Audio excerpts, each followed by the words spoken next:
Olá, ótima tarde de quarta para você. O último dia de outubro, dia 31. O NT Sul está no ar, na telinha da TV Novo Tempo e também na internet. Acesse e curta a nossa página facebook.com/TV Cachoeira. Alunos do primeiro ano do Colégio Totem confeccionaram seu próprio jornal. É o JCT, Jornal das Crianças Totem. O que eles acharam? Foi muito legal, foi bem assim, uma coisa bem histórica que a gente nunca fez também. E no último dia do mês de outubro, lembramos que a conscientização sobre o câncer de mama não pode parar. Em reportagem especial, retratamos o avanço da ciência como um grande aliado na quebra da corrente hereditária do câncer. E a nossa psicóloga dá a sua colaboração nesse importante tema. Oi, gente, daqui a pouco no NT Sul, a nossa última parte sobre o Outubro Rosa. Não percam! E os detalhes do temporal que atingiu o Rio Grande do Sul nesta madrugada. Essas e outras informações a partir de agora no NT Sul.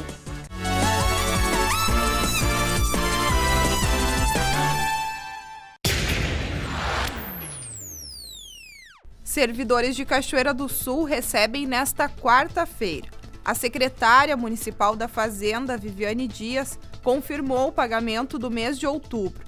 O valor total será de mais de 8 milhões de reais. Os salários de outubro custaram para a Prefeitura de Cachoeira do Sul quase 6 milhões. E os aproximados 2 milhões são da parte patronal, segundo a secretária.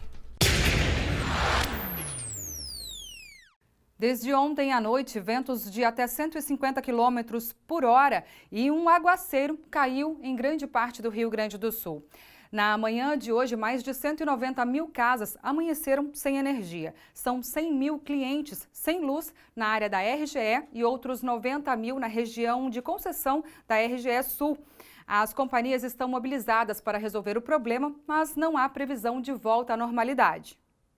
A forte chuva acompanhada de ventos de até 150 km por hora trouxe problemas em vários pontos do estado gaúcho. Em São Gabriel, na fronteira oeste, pelo menos 150 casas foram danificadas após queda de granizo, segundo a Defesa Civil.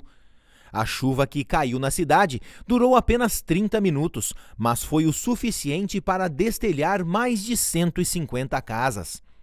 Em Caxias do Sul, os bombeiros registraram 15 destelhamentos e queda de 10 árvores somente na madrugada de quarta-feira.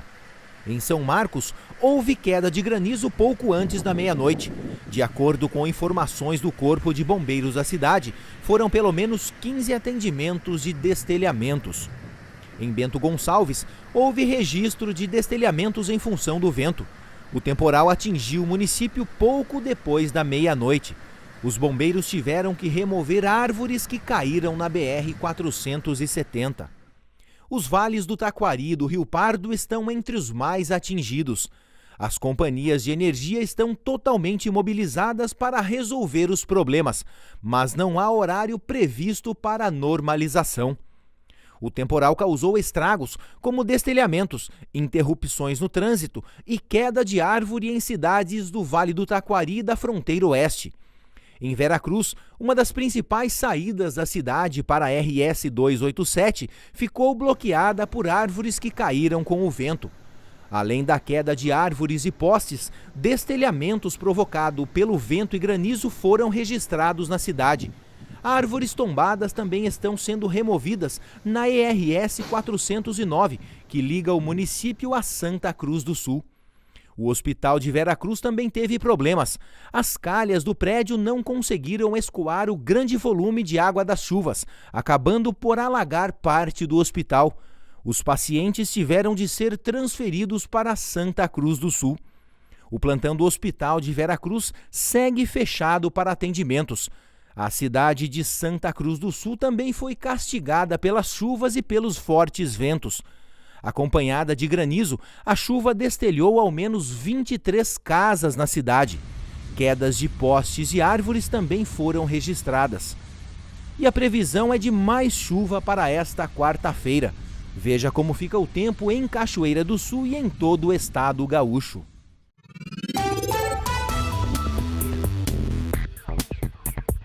Quarta-feira chuvosa durante todo o dia em Cachoeira do Sul. À noite a chuva deve continuar. A umidade relativa do ar fica entre 65% e 99%, mínima de 22, máxima de 26 graus. Na quinta-feira o dia será nublado pela manhã com possibilidade de garoa. Tarde de sol com diminuição de nuvens. Noite com muita nebulosidade, mínima de 16, máxima de 25 graus. Já na sexta-feira, o dia será de sol com algumas nuvens. Não há previsão de chuva. As temperaturas variam entre 15 e 26 graus. Confira no mapa como fica o tempo hoje. O Rio Grande do Sul terá muita chuva nesta quarta-feira, conforme prevê a Metsul Meteorologia. A instabilidade aumenta muito nesta quarta-feira no território gaúcho e pode provocar uma cobertura de nuvens. Chove ao menos em parte do dia na maioria das regiões. A chuva com mais intensidade ocorreu durante a madrugada com temporais isolados. Apesar da instabilidade, as temperaturas ficam entre 20 e 27 graus. Na capital Porto Alegre, a máxima prevista é de 27 graus. Em Uruguaiana, na fronteira oeste, 28. Em Passo Fundo, no norte do estado, 23 graus. E em Santa Maria, na região central, 25. Para o litoral norte, Tramandaí e Torres, 24 graus. E em Pelotas e Rio Grande, no sul do estado, 25.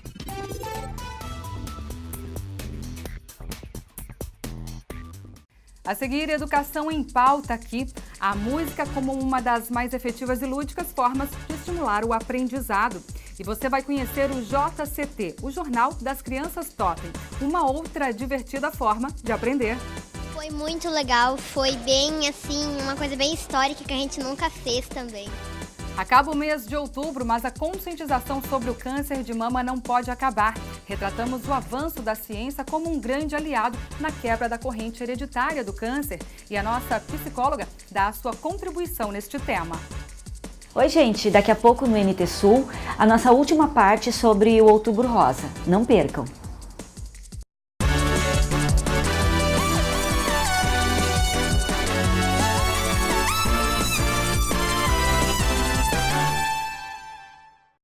Na reta final do Outubro Rosa, mostramos o avanço da ciência como aliado na quebra da hereditariedade do câncer.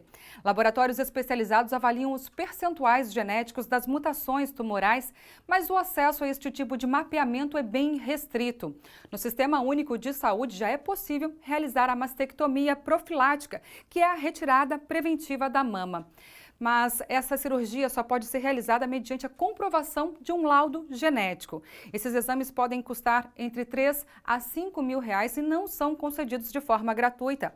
E nem de longe, esse é o maior desafio de quem deseja prevenir o câncer de mama. O câncer é uma anomalia que surge durante as divisões celulares. Já o câncer hereditário, ocasionado por uma mutação genética, se dá por uma divisão desordenada dessas células. É o que explica a geneticista doutora Márcia Riboldi. Quando a gente tem, por exemplo, um alimento na nossa casa, né? Esse alimento a gente fica cuidando, fica na geladeira, nem sempre fica, por exemplo, agora no calor, a temperatura ambiente, porque vai ter bactérias, vai ter fungos que vai fazer esse alimento degenerar e apodrecer. Se a gente pensar em células e a gente pensar em câncer, é mais ou menos a mesma coisa. A célula vai se dividindo conforme a gente vai vivendo. Então, tem vários órgãos dentro do nosso corpo que precisam se manter regenerando. Por exemplo, o nosso fígado, né? Sempre tem umas células. Então, dia a dia, por exemplo, é uma célula, 2, 3. Só que chega um dia que alguma coisa dá errado. E aí, esse errinho, por mais bobo que possa acontecer, faz que essas células comecem a se multiplicar enlouquecidamente. E em vez de a gente ter uma célulazinha por dia, a gente vai ter 100, 1000, milhões de células. Essa mutação acima do normal provoca erros genéticos e estes erros podem gerar o câncer. Quando a gente detecta um erro genético que está relacionado com câncer, a gente chama de mutação, né? Essa mutação, ela está dentro de todas as nossas células e dentro do nosso DNA, que é a nossa informação genética. A gente nasceu com elas e a gente vai, conforme a gente vai crescendo e envelhecendo, a gente vai ter ela. Só que o nosso organismo, às vezes, ele está estacionado e essa mutação não teve grande importância para ele. Mas um dia ele desperta e essa mutação, então, pode começar a fazer mais divisões do que o habitual, ou pode chegar a um órgão a um ponto que antes ela não tinha chegado e desenvolver, de repente, um tumor, ou até modificar o tipo de tecido e aí causar o câncer. Crescer em um ambiente em que os pais são doentes traz à criança uma maturidade precoce, mas vivenciar a perda dos pais e ainda conviver com a carga genética desta doença é um peso que Nina se acostumou a carregar. A minha avó teve, a minha mãe teve e agora eu tenho uma tia que também está doente. A gente está no processo para fazer os exames de genética, mas tudo indica que sim, né? Eu também acabei descobrindo um nódulo, a princípio nos primeiros exames não preocupantes, mas pelo nosso quadro, né, da genética, então eu preciso voltar aos meus exames. Eu não pude concluir porque eu fiquei grávida e teve essa questão da amamentação, tudo, teve exames que eu não consegui fazer. Mas mesmo diante do número de diagnósticos na família, conseguir o rastreamento genético não é algo tão simples assim. Uma das médicas me sugeriu que eu fizesse essa pesquisa genética, porque ela propôs que eu fizesse a mastectomia profilática, né? Então ela me deu o encaminhamento e eu fui até o convênio para conseguir o exame de BRCA1 e 2, que é um exame assim bem comum, é o primeiro exame que eles pedem, né, a pesquisa genética. Após um ano e com 2 pedidos negados pelo convênio médico, Claudete colocou em prática uma orientação do advogado. Só me liberou porque eu tive a informação de que eu tinha que protocolar esse pedido e pegar a numeração do protocolo. Em mãos do protocolo, quando eles me negaram de novo o exame, eu pedi a negativa deles por escrito. Neste intervalo, a Claudete precisou de um segundo exame, que é um mapeamento genético completo. Com medo da demora e as alterações identificadas no primeiro, a professora decidiu pagar.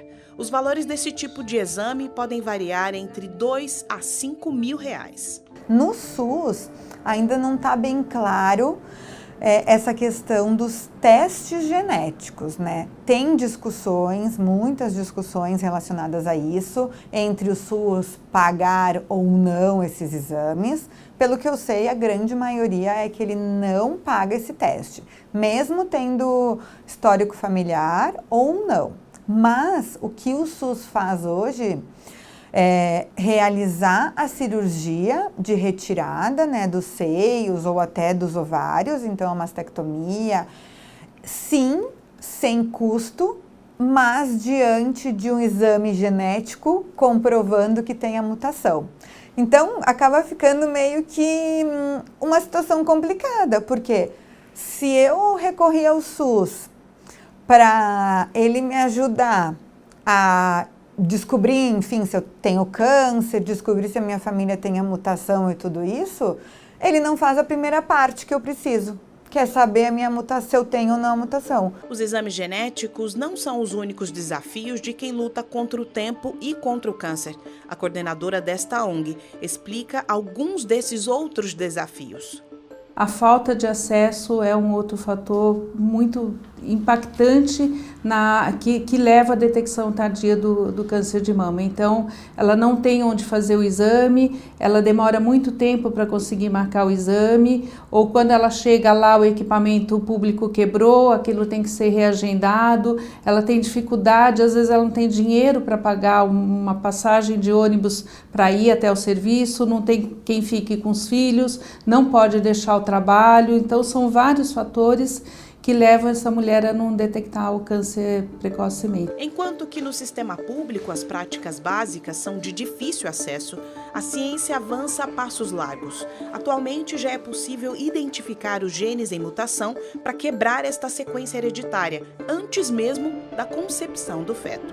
A gente consegue, então, detectar essa mutação na paciente, confeccionar um marcador para detectar essa mesma mutações nos embriões dela. As amostras desse DNA são preparadas por este robô e sequenciadas nestes outros equipamentos. Um sistema bioinformático analisa os resultados que identificam as mutações no gene rastreado. Para muito além das máquinas estão as vidas de mulheres que não desistem de lutar, mesmo diante do maior desafio já enfrentado. Então você dá uma parada e fala, você vai pensar em você vai pensar neles e você vai seguir em frente. Lutar pela sua vida, lutar pelas suas coisas, tentar voltar à sua rotina normal e não parar. E eu sei que todo mundo que passa por isso, lá na frente vai ter uma resposta.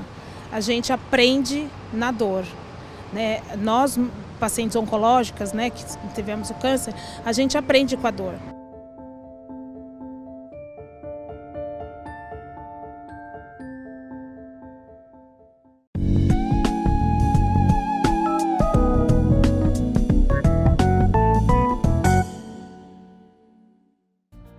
Olá pessoal, hoje nós vamos falar sobre a nossa última participação no Outubro Rosa, que é sobre a vida que existe após o tratamento do câncer de mama. Nós vimos que ter um diagnóstico de câncer de mama é muito difícil, fazer o tratamento para o câncer de mama é muito mais difícil ainda, porque envolve a quimioterapia, que é o único tratamento que pode promover a cura, mas ele é extremamente agressivo. Enfim, vencidas todas as batalhas, reparação mamária feita, né, tudo ok, temos agora uma nova situação. Como seguir a vida depois de tanto sofrimento, depois de tanto medo, depois de tanto terror? Enfim, em primeiro lugar, a gente precisa ter a certeza que aquela vida que se tinha antes, ela não vai voltar. É uma vida que precisa ser construída de uma forma diferente dentro da realidade atual. Afinal de contas, o corpo está fragilizado, o emocional está fragilizado, as relações familiares também muitas vezes ficam estremecidas e a gente tem que começar do zero, resgatando aquilo que tínhamos anteriormente, mas de uma forma pertinente ao momento que se está vivendo atualmente. Um dos fatores principais que se indica é um exercício físico. O corpo, ele sofreu muito abalo, ele sofreu cirurgia, enfim, muitas vezes a cirurgia faz com que esse corpo perca a elasticidade. Então, uma das primeiras coisas que tem que ser feitas é um exercício físico para que o corpo possa ficar em dia. Uma alimentação mais saudável, verificar aquilo que é indicado para resgatar novamente todo o composto vitamínico do organismo, né? Porque afinal de contas a pele, o cabelo, a imunidade, tudo fica reduzido. Então, através do alimento, através de um acompanhamento médico paralelo, é possível resgatar todas essas questões pertinentes ao corpo. É preciso também, de certa forma, um acompanhamento emocional. É uma doença que mexe muito com a autoestima, com a feminilidade. Muitas vezes gera depressão, gera ansiedade e o emocional realmente fica extremamente abalado. Então nós indicamos sempre procurar uma terapia, grupos de apoio, normalmente nos lugares, nos hospitais, nas oncologias, onde esse tratamento é feito, existem grupos de apoio super importantes, porque uma pessoa vai auxiliando a outra dentro da sua realidade, pelo menos a pessoa vê que ela não está só, que tem outras pessoas que estão enfrentando a mesma situação.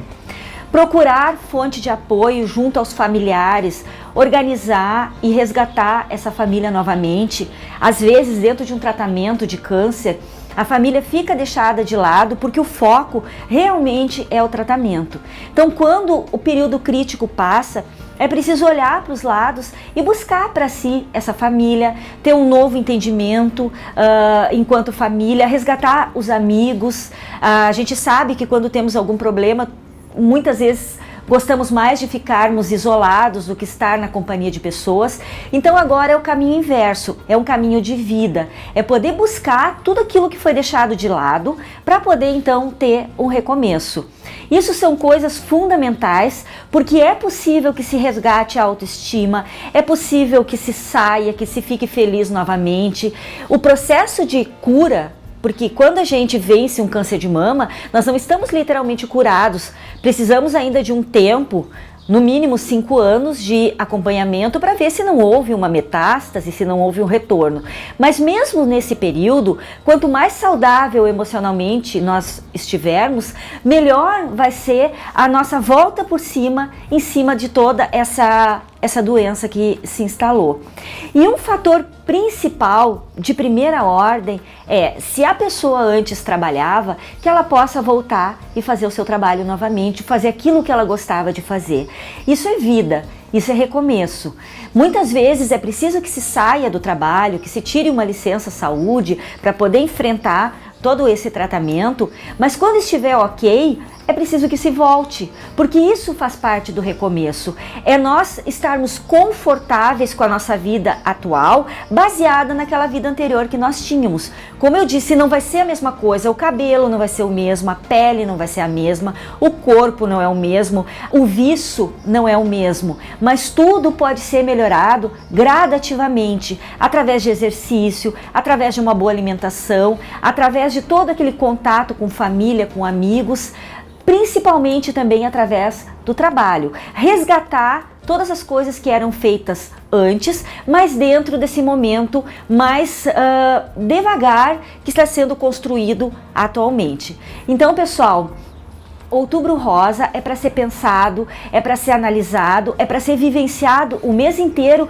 e principalmente é um mês de conscientização, de autoexame, não é um mês de pavor. Qualquer coisa que possa acontecer com a mama, primeira coisa que tem que ser feita é procurar um médico. Nem tudo que parece câncer é um câncer, né? Mas a gente precisa verificar. Até a próxima, pessoal!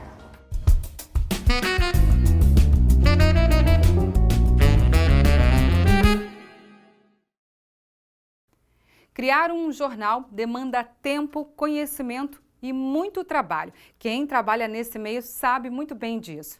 Mas nem essas inevitáveis dificuldades impediram os alunos do primeiro ano do Colégio Totem de Cachoeira do Sul de construírem o seu próprio jornal. Essa é a segunda edição do JCT, o Jornal das Crianças Totem.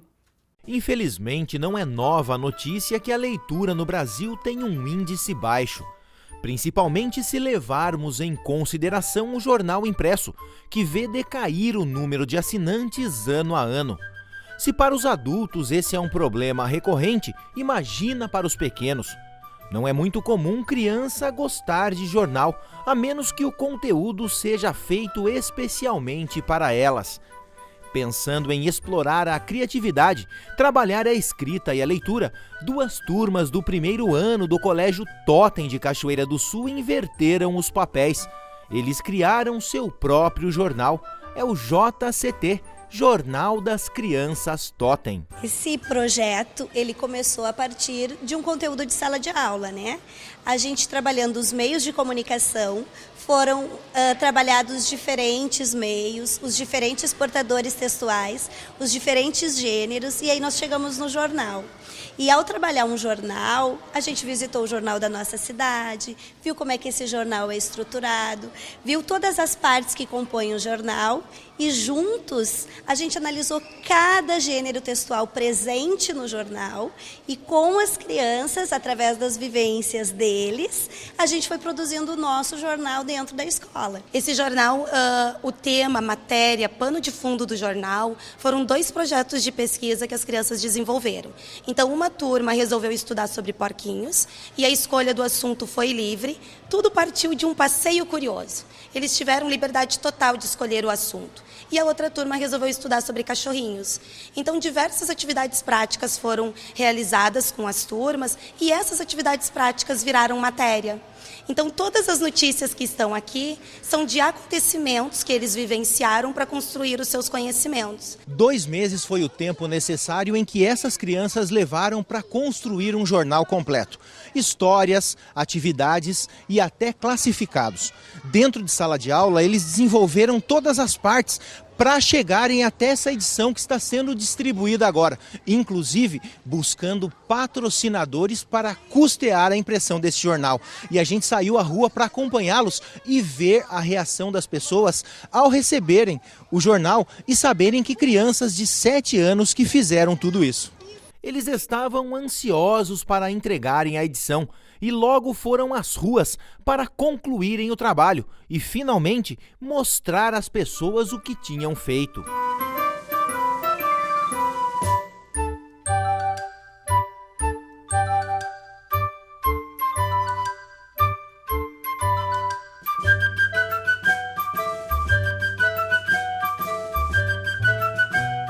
Eles foram fundo quanto aos conteúdos impressos nas páginas do JCT.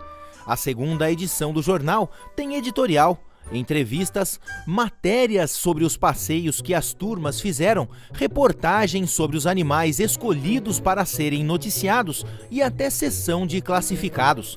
Mas não para por aí não. As crianças também entenderam que para se fazer um jornal são necessários recursos financeiros. Sendo assim, venderam espaços nas páginas do jornal para confeccionarem a edição. Todos os custos do jornal foram arcados por eles, né? Eles descobriram que para o jornal se manter, a venda de anúncios é essencial. Então eles, juntamente com as famílias, venderam esses anúncios e todo o controle financeiro foi feito com eles. Foi colocado um cartaz na sala de aula, onde cada dinheirinho que era juntado era sinalizado pelas crianças. Então eles tinham a noção exata de quanto eles já tinham, de quanto ainda faltava. Então toda a construção do jornal, tudo partiu deles. Perguntei aos pequenos jornalistas como foi participar do jornal e o que eles mais gostaram de fazer. De falar sobre os jornais, ter a chance de conhecer mais sobre os porcos e mais sobre os jornais.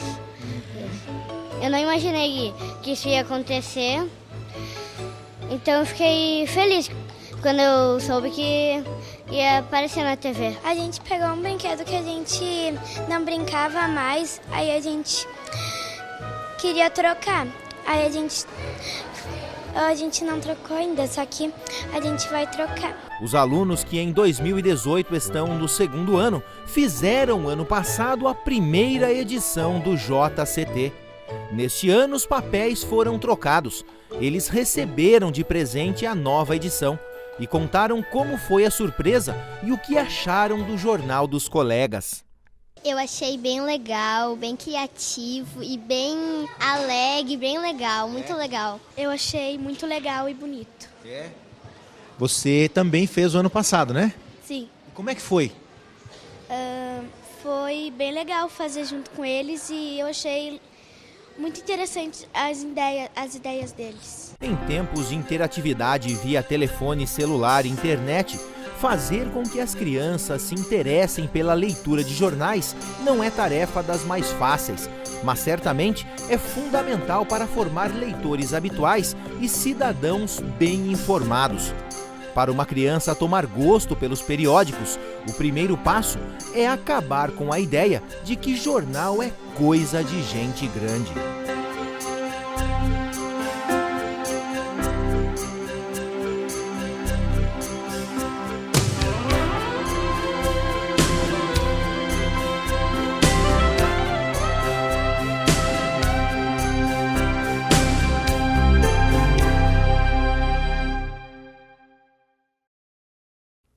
Muito bom, parabéns a todos os envolvidos, viu? E ainda sobre educação, Denise Belladonna continua hoje a série especial Música, uma das mais efetivas e lúdicas formas de estimular o desenvolvimento de estudantes. A importância da introdução da música como ferramenta, como método no processo de aprendizagem. Hoje ela recebe mais um convidado. Acompanhe.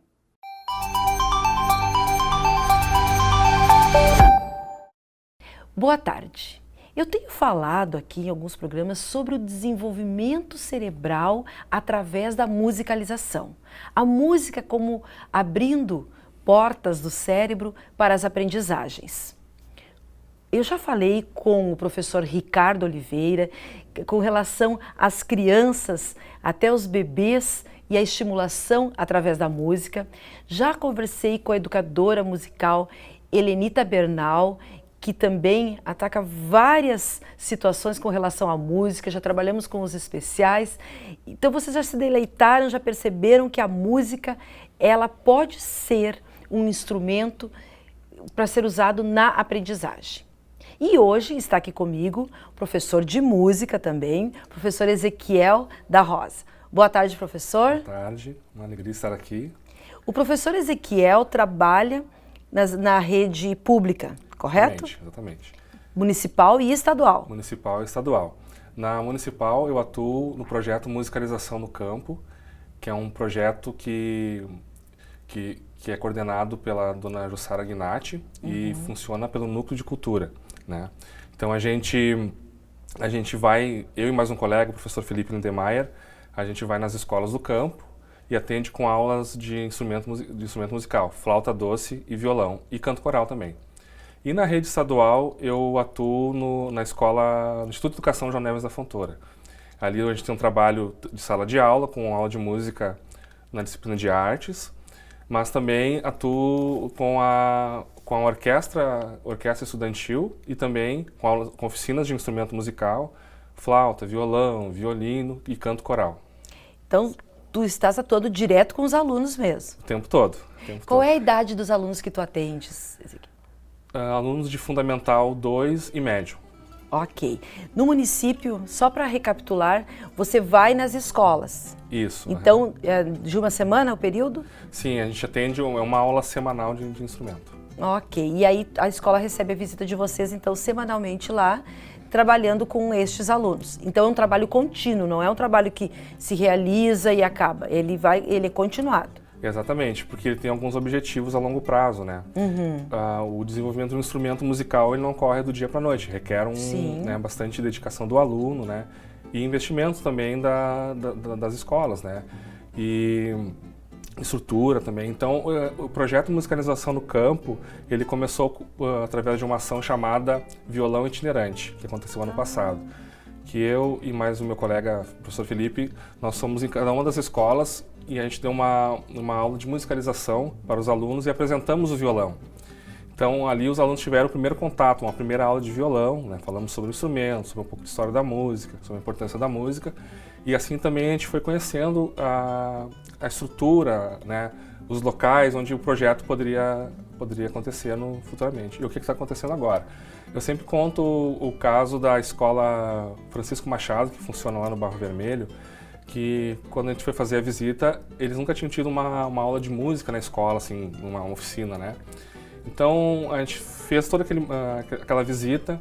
Uma semana depois eles já estavam me ligando, compramos 10 violões, quando é que começam as aulas? Nós, vamos lá então, vamos dar um jeito, vamos começar logo essas aulas. E mais uns 15 dias, compramos mais 10, vamos lá. Então, numa realidade onde não tinha, hoje a gente tem muitos alunos fazendo violão, né? E também nas outras escolas foi mais ou menos o mesmo processo, assim, né? De investimento, né? E de parceria com as direções que realmente estão apoiando o projeto. Que bom que as direções estão apoiando, porque... Por que ter música na escola, né?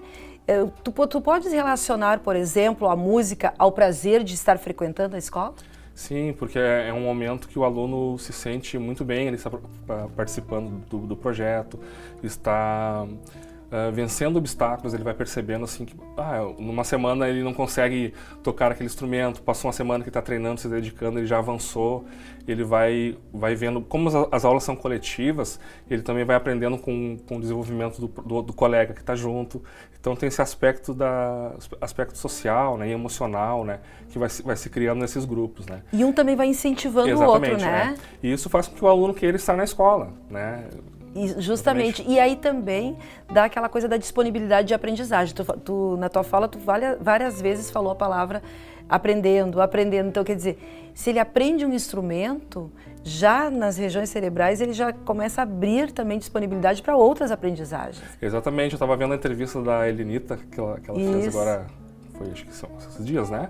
E ela falou sobre a questão de como funciona o cérebro do músico, né? E tem muitos estudos que comprovam, né, que é como se acendessem fogos de artifício no cérebro todo, né? E o fato de estar estudando um instrumento musical ou vivenciando a música de outras formas, porque a gente vivencia a música através da composição, através da apreciação e do tocar e do cantar, né? Então, isso faz com que o aluno, que vai criando novas conexões cerebrais em função dessa prática, claro que vai refletir nas outras áreas, né? Se torna disponível também para outras aprendizagens. Exatamente. É o que a ressonância magnética trouxe, né, para a neurociência. Foi justamente essa amostragem, como tu disseste, das luzes. Então nós podemos medir o impacto da música dentro do cérebro da pessoa. Isso trouxe muitas vantagens e possibilidades, abriu caminhos para os educadores. E num outro sentido, no caso de manifestação de criatividade também, tu percebes isso quando tu está trabalhando nas escolas? Sim, eu percebo, como eu falei, também a questão da criação, da composição, né? Ela está sempre presente, né? Então, por exemplo, a gente vai trabalhar um repertório, né? Na Orquestra do João Neves, por exemplo, que a gente tem ali, a gente define, esse ano, por exemplo, nós resolvemos fazer temas de filmes. Né? No final do ano passado, conversando com os alunos, professor, quem sabe a gente faz, ano que vem a gente toca temas de filmes, tá? Eles, vamos lá, né? Porque é interessante que eles sejam os protagonistas, né? Até nas decisões de repertório. Se comprometem também. Exatamente, mais, né? Muda, né? E eu vou orientando, né? Então, assim, mas muitas vezes a gente está tocando um repertório, mas naquele momento ali que eles estão descontraídos, assim, eles estão tocando outras músicas, né, que vão demonstrando esse lado mais criativo, e aquelas músicas, eu estou sempre antenado nisso, né, de, estão querendo tocar essa música aí. Então eles vão improvisando, vão compondo em cima, e são músicas que a gente vai aproveitando depois no próprio repertório. Aconteceu várias vezes isso. E a música também, ela mostra outras faces da pessoa, né? E no caso, dentro da própria música, alguns vão mais para o lado do instrumento, outros vão mais para o canto, e tu vais percebendo isso também durante uma situação até que seja mais livre como essa aí. Exatamente. E tem aquele aluno que ele tem uma ideia de um instrumento musical, ele começa, mas daí está num processo que... porque até no João Neves também as aulas são coletivas, né?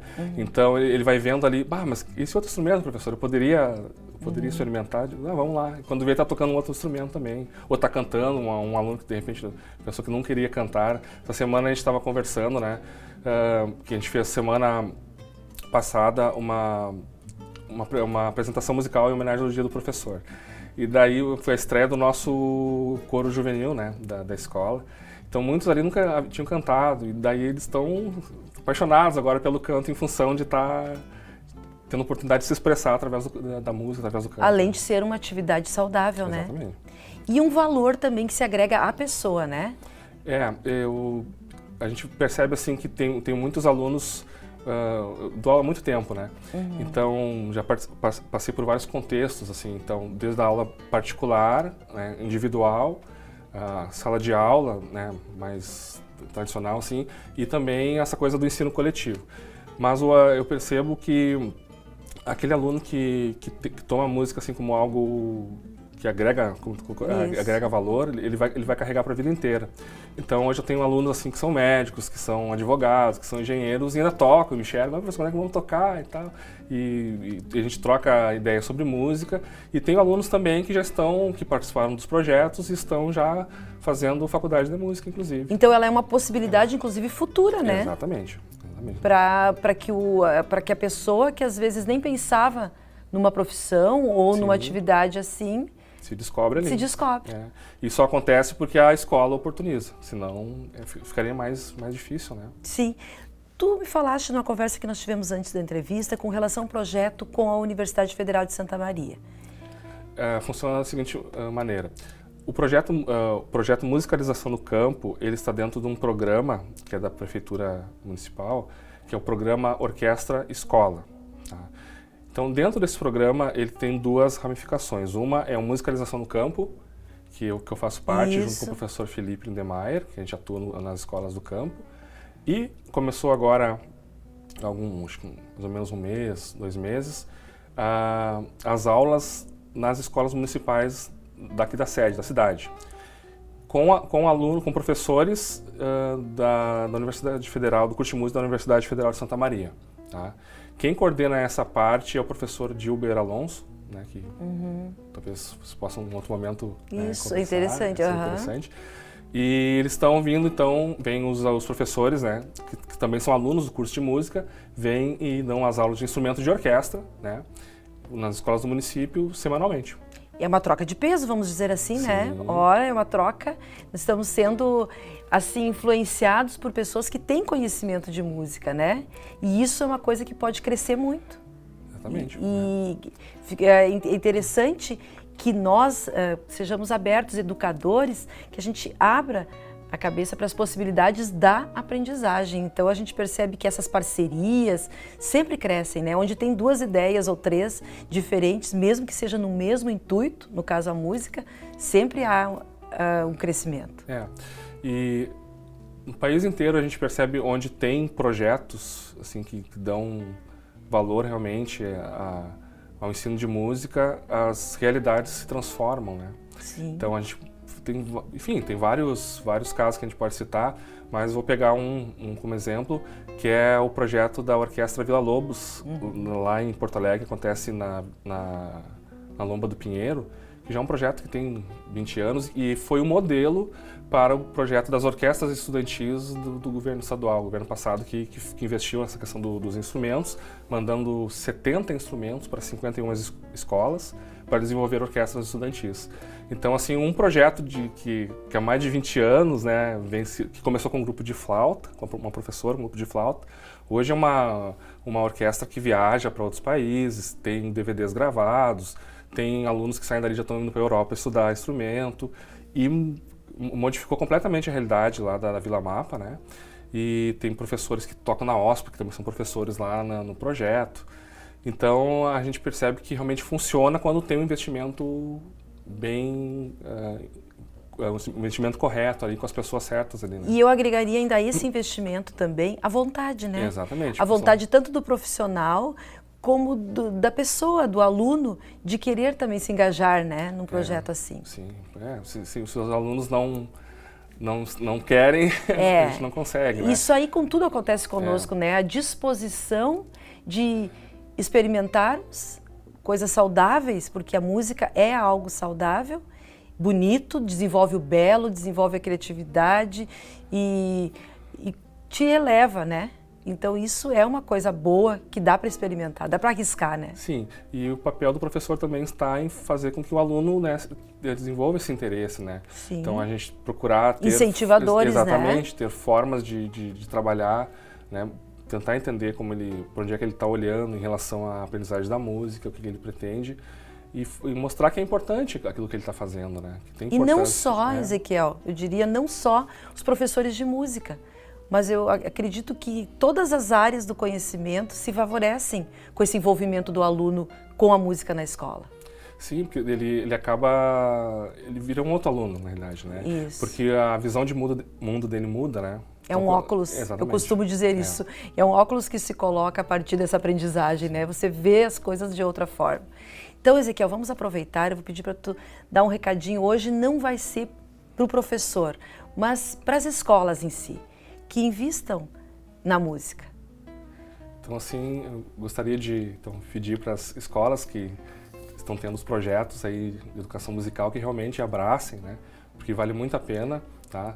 Ali no João Neves, onde eu tenho essa maior experiência, assim, já vai para 5 anos do projeto de orquestra estudantil e a gente está colhendo grandes frutos, né? Então, vale muito a pena investir, vale muito a pena ver a felicidade dos alunos, enfim, das crianças, aprendendo um instrumento musical. E um aluno que toca um instrumento, que vivencia a música, experiencia a música, ele com certeza ele se torna um ser humano melhor. E nós vamos cobrar do Ezequiel agora que ele nos prove um pouquinho dessa alegria que ele diz que tem, desse brilho diferente no olho desses alunos. Então, numa próxima, quem sabe o Ezequiel possa trazer o grupo dele aqui conosco, né? Para estar aqui conosco e mostrar esse grupo. Você disse que tem coral e tem grupo instrumental, não é isso? Exatamente. Você vê essa possibilidade de trazê-los aqui. Fica certo, então. Então tá bom. Só combinarmos o melhor momento. Ok. Então, agradecendo a assistência de vocês, agradecendo também a presença do Ezequiel aqui conosco e já deixando ele comprometido, né, para uma próxima vez, eu me despeço e até o nosso próximo encontro.